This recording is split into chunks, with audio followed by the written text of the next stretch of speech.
Hello, everyone. Welcome to our Spiritual Spotlight series. Today, I am joined by Carly Pepin. She's an international speaker and consultant with a specialized focus on human behavior. Carly, thank you so much for being on the Spiritual Spotlight series. I'm so happy you're here. Thank you so much for having me. Woo, we're going to jump right in.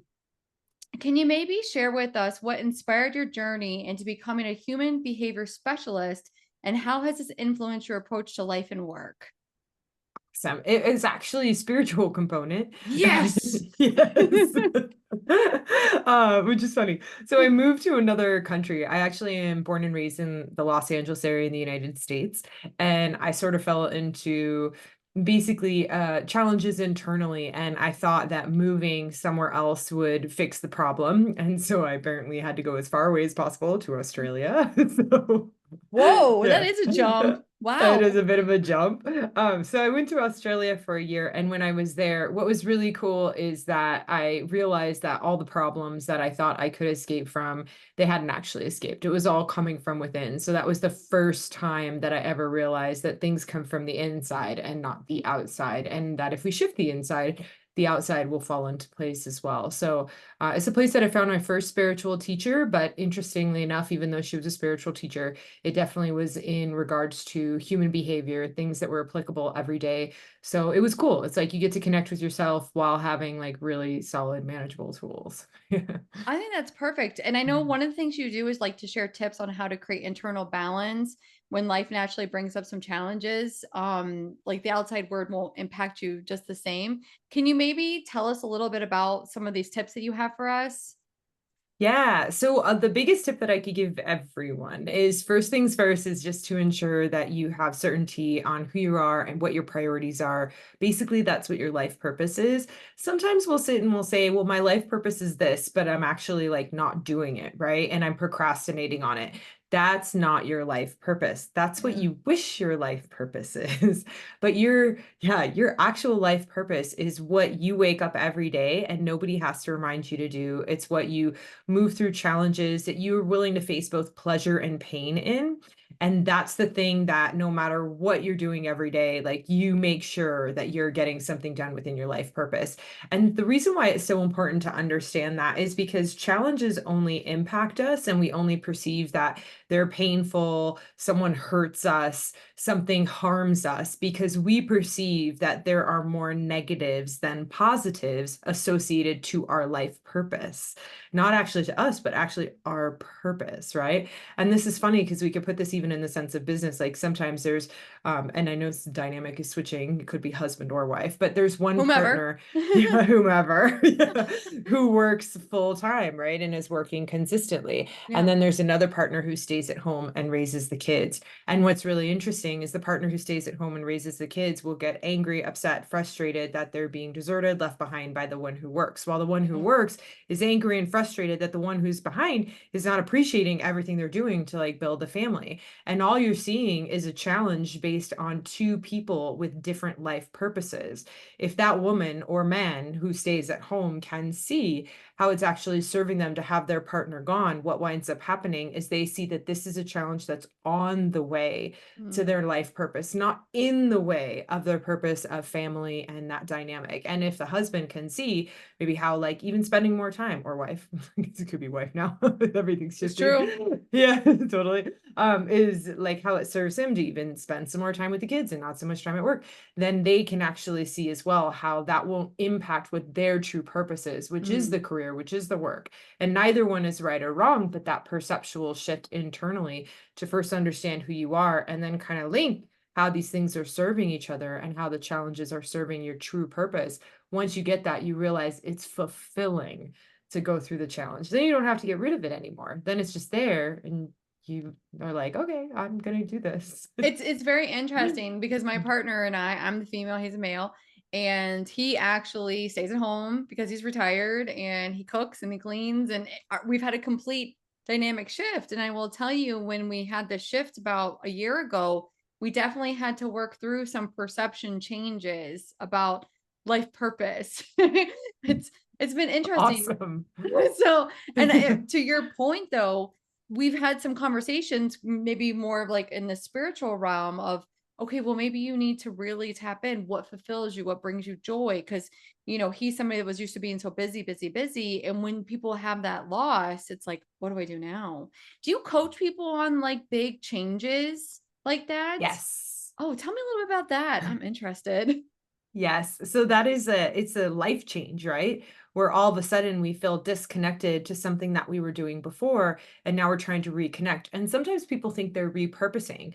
But the Mm, truth is, and this is really quite fascinating, is that the thing that you were doing before, the only reason you're labeling it as more purposeful is because you saw that the tasks and components that you were doing linked up to your life purpose. oh, Anything that you do, and this is great for entrepreneurs, business owners, anyone who's getting stuck, right? Or procrastinating on things that they don't want to do. You're not doing it, not because you're lazy, not because you're stupid. Like, let's get rid of all the judgments. You're not doing it because deep down inside, you don't see the greater why.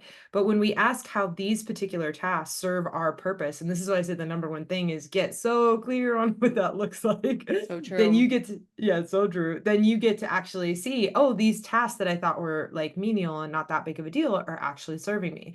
It's funny because I was just working with a business owner and he has a few hundred employees in his company, Wow. and he was working through some challenges, and every day he was waking up and he was feeling overwhelmed and very stressed out. So the goal was for the package was to help him to basically start to release some of the stress so that he doesn't have to work as much.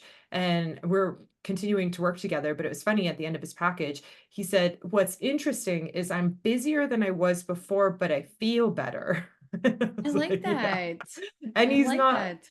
yeah, he's not waking up overwhelmed. He's not dreading everything. And that's not because we did anything different. He's doing all the same things. Yeah. We just asked the quality questions of how all these things he's going through is serving his purpose. So now every challenge he faces at the office is something that lights him up instead of brings him down. That is beautiful. So you advocate for creating a life by design rather than living a life of duty. What are some practical steps our listeners can start to take living a more authentic and purposeful life? Yeah, that's a great question. And one amazing thing to pay attention to is your language. So Mhm. there's something called imperative language where when we say, I have to do this, I should do this, I need to, I'm supposed to, I must, I've got to, right? Those are all according to someone else.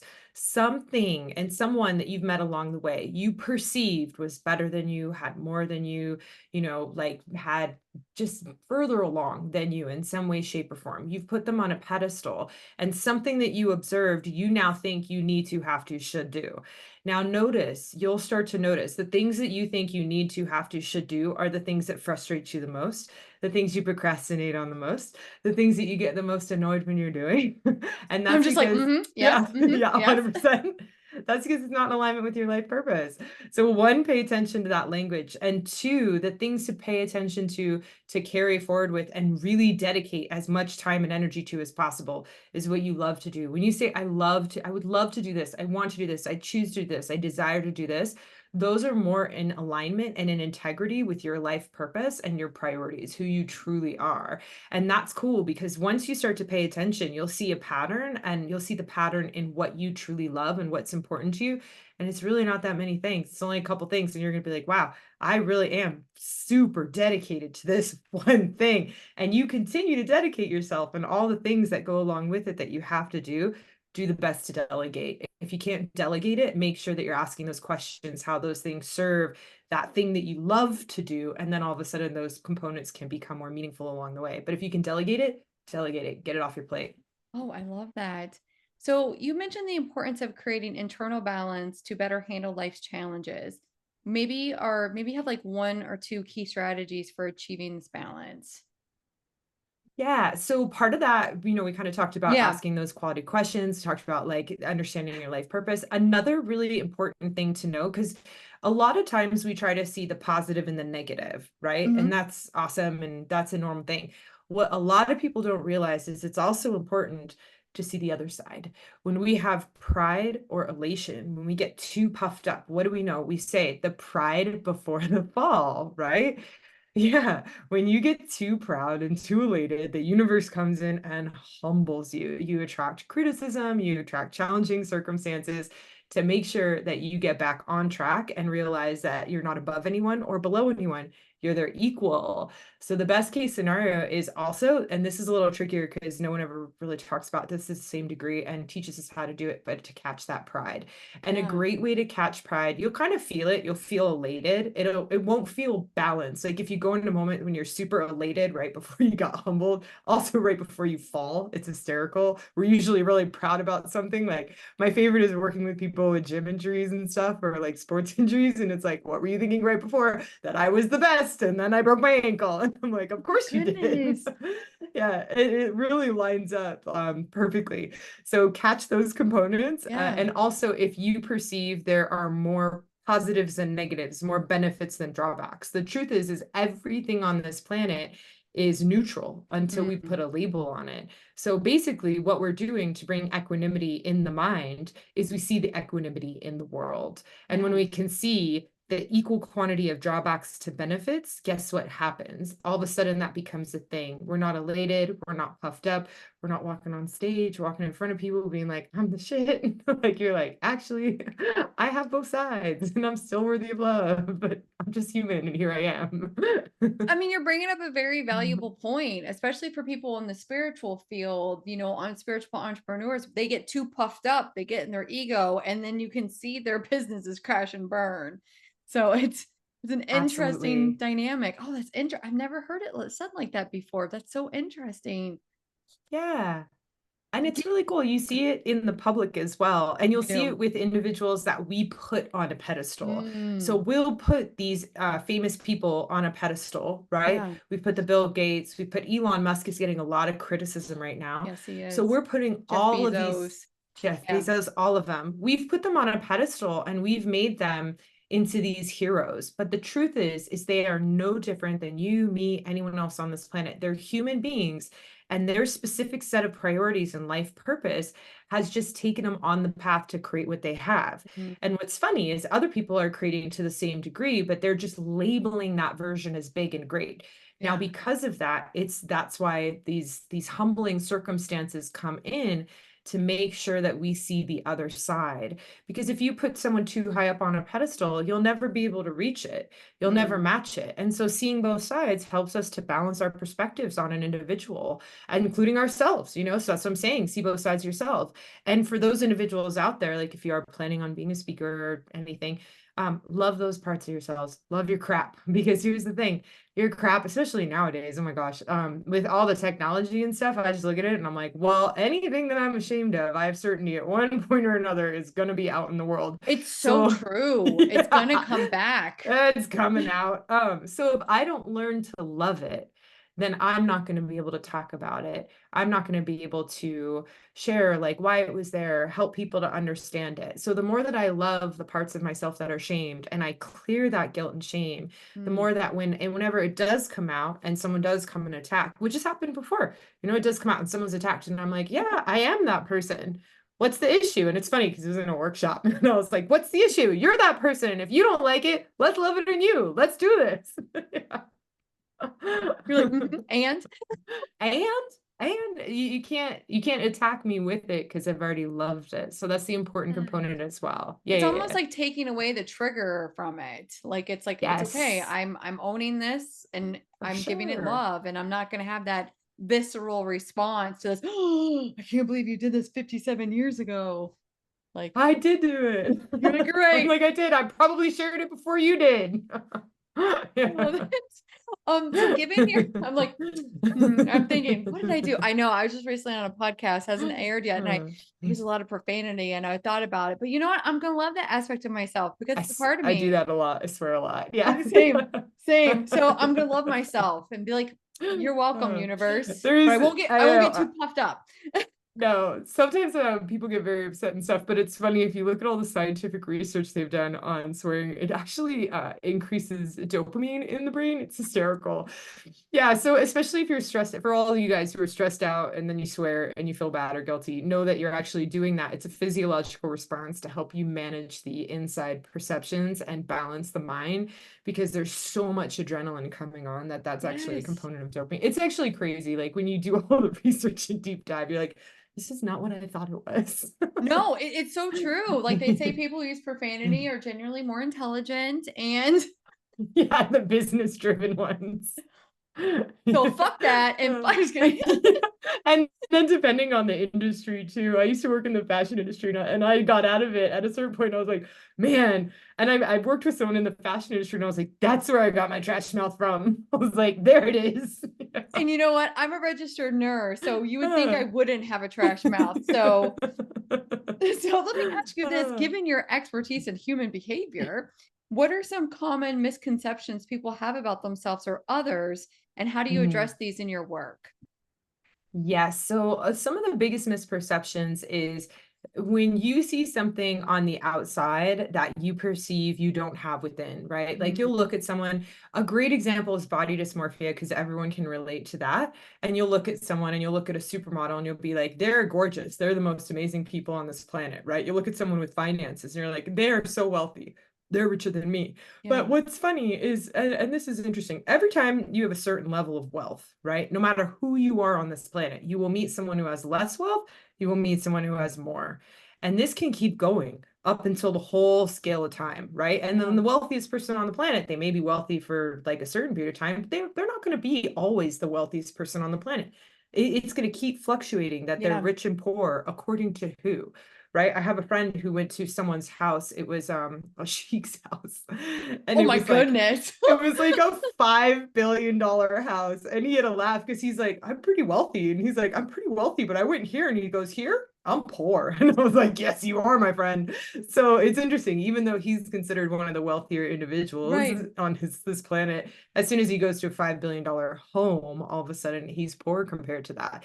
And so if he judges himself Mm, according to that individual, he's judging himself, not realizing this person simply has a higher priority and purpose on finances. People judge themselves with finances all the yes. time, and they beat themselves up for not having as much money as other people. But what's interesting is money is the number one thing to these people. It's so valuable. It's literally their life purpose to have money in the bank. That's their life purpose. You can't compete with that if that's not your purpose. If your life purpose, your first thing is, potentially your family, right? And sometimes it's beauty, and people spend a lot of money and time and investment and energy on Yeah. beauty. You might be, as opposed to putting the money in a savings account like some people did, you're putting money into your family, into them going to a nicer school, right? You're not Yes. scrimping and saving. And so it's not to judge yourself for that. It's just to realize that there's nothing wrong with you. Whenever we compare ourselves to an outside source, you're not seeing where your true wealth is, your true investment, your true life purpose, because everything you see on the outside, you have within. Not just the stuff that you like, though, but also the challenging stuff. That's the stuff to love that I was talking about. Yes. Yes, Yeah. absolutely. So you Uh, have online workshops. You have the traits of the great program. These seem to offer deep insights into personal transformation. What motivated you to create this program, and what has been its impact on its participants? Yeah, well, it was funny. I was doing some workshops on my own. My husband's also a human behavior specialist, and we sat down. This is a process we teach in a relationships workshop now. We sat down and we did this process where we Yeah. saw how each other's life purpose um it served each other, right? And all of a sudden he's like, let's do workshop together. And so that was born out of our joint purpose. Nice. And what we do is we go in, and the traits of the great basically is you, right? So we want to help every individual. Like, I talk about understanding your purpose and what your priorities are. We want to ensure we have a series of questions that we Mm, ask. We want to ensure that you walk out of there having a much clearer vision and a much clearer view of what that is. Our mhm. repeat participants, they repeat it all the time, and they just get more refined in what that looks like. And then after that, we actually take them through to ensure that they're shifting those prides and shames. Like that's a big deal. We're It's a shifting big prides. deal. Yeah, shifting shames. We teach you how to do it, and we do it over the weekend. You're going to do it while you're there. This isn't like a rah jump up and down workshop. You're going to get to work. And at the end of it, we want you to be grateful. We want you to have a heart opening. We want you Yeah, to transform a big challenge in your life. Tears of gratitude is our goal. So I love it's fun that. though. Yeah. Uh. I'm afraid, but I love it. Yeah. Everyone says it's really good, but it's intense. And we're like, good, Okay. that's what we're going for. Because we want Yeah. you guys to have the transformation. Yeah. Yeah. Now you just mentioned that you have do you have a relationship program that you also do? Or is that We just do. yeah. Yeah. So we also have the relationship program where again, we're going to go through and we identify what your purpose is. If you've already done it, we refine it. And then we actually help you to link it up with your partners to Oh, I see love how that. their purpose serves yours and yours serves there. Because we want you guys to start to build that joint vision. We have our individual visions, which we tackle in Traits of the Great, but Yeah. then the joint vision with your partner, which is sometimes your business partner, by the way, that works as well too. Ooh, Yeah, business or I romantic. like that. Yeah, super cool. We do that there. And then we also go through the process where you clear any charges, like you clear some major charges and triggers that you might have with your partner just to create more love, gratitude, and an open dialogue so we can increase that communication between the two. We go through a bunch of different processes to understand why there's conflict, how to overcome it. But again, specifically understanding why there's conflict, which is fun. There's a process that you could see when you're proud, how your partner comes right in and gives you that criticism to humble you. And you're like, oh my gosh, nothing's wrong. It's yeah, let's not talk about Yeah, it. That's kidding. it's fine. It's true. I It's mean, so anyone who's true. in a It's relationship or has a relationship, which is every person on the planet knows it. amen. So you're someone who juggles multiple ventures. How do you maintain internal balance and integrate your principles of authentic living into your entrepreneurial endeavors? Yeah, so my entrepreneurial endeavors are my authentic living, Oh, I love that. 100%. So that's another thing that, it's another workshop. Listen, guys, she's gonna give us the website Sorry. in just a minute. Everything that we wanted to do, basically, and everything that we love. When I say life by design, like we really want people to wake up every day doing what they love and loving what they do. So when I think about my life purpose and what I love, it was how do you create a business around that? So every aspect of what I'm doing is part of my life purpose. And Mm, so when I'm engaged in it, it doesn't feel like work. In fact, I don't like to take time off because I don't feel like I need a vacation. For me to take a break, I actually it's hard on me. It's actually very hard on me. The reason I started another business was Coach and Get Slow in December. So usually people are taking a lot of time off. And Amr would, my husband, he would say, he'd be like, gosh, you're so like, he's like, you get so stressed out, like more stressed out in December because you're not working. I'm like, I know. So I it's created hard. another. It's hard. I love it. I love it. I don't need the break. I don't need the break. So more Yeah. speaking gigs, more components like that, more studying on the back end. And then I started another business as well that is actually a holiday business, and that's busy during the holidays. So that even like today, like I was go taking care of some of that stuff too, but it's also in alignment with what I love the most. And that's how I juggle it. I just love it. Find what you love, and you don't even think, how do I juggle this? You're like, I'll make it happen. That is perfect. Before I ask you your last question, if anyone is interested in one of these million workshops or You anything else, where is the best place for them to go to? The best place to go is our website. So it's carlypepin.com, and that'll lead you to the workshops and then any social media platform that you Yeah. prefer. Have I have fun. to say, I was looking at all of your workshops that you guys offer, and I was like, oh, these are all amazing. Like they're definitely very transformational workshops. Like, and they seem so purposeful. I think it's so, finally, based on your extensive experience in human design behavior and authentic living, what is one piece of advice you can offer to our listeners for leading a more fulfilled and purpose-filled life? I know Yeah, we asked this this is like 16 not different ways in a bunch of different ways, but totally. I know we talk about so many, but this is not something that's only available to a small group of people. Mm, Every person on this planet was born.